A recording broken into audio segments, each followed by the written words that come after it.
As a father of three children, I have many fond memories of them growing up. There are many unforgettable moments. I have an image of each of them at different times when they were very small, lying in Linda's arms, head on her shoulder, turned to one side, just looking at the world.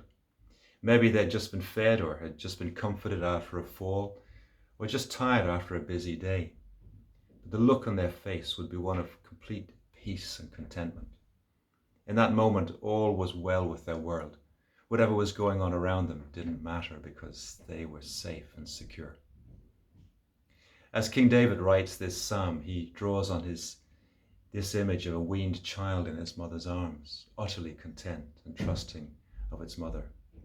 As king, he had many worries about the affairs of state and at times felt overwhelmed.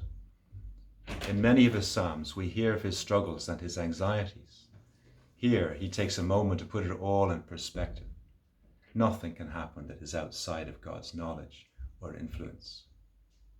When things threaten to overtake us, there is a place we can go, a safe space, a place of refuge where we can find peace. Psalm 131 is one of the shortest psalms in the Bible. It provides a simple and easy to understand message, which is that God provides rest for the soul that follows him. In the first verse, David showed that he was aware that there are heavenly things that are outside his knowledge and unattainable to his own understanding. Instead of choosing to try to understand everything that God is doing, he decides not to occupy himself with great matters or things too wonderful for him. Instead, in humility, the psalmist compared himself to a weaned child that is at ultimate peace with its mother.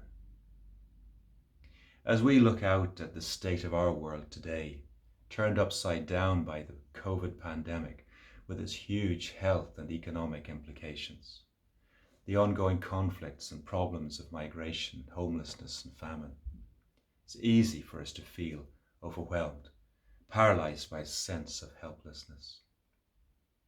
The profound simplicity of David's song gives us a model for how he and all of Israel, and indeed how we should wait on the Lord.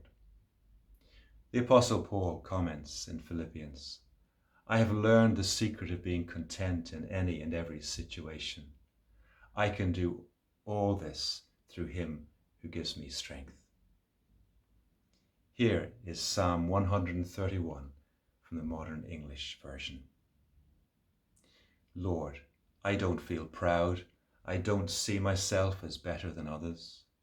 I'm not thinking about doing great things or reaching impossible goals. No, right now I am calm and quiet, like a child after nursing, content in its mother's arms. Israel, trust in the Lord. Trust in him now and forever.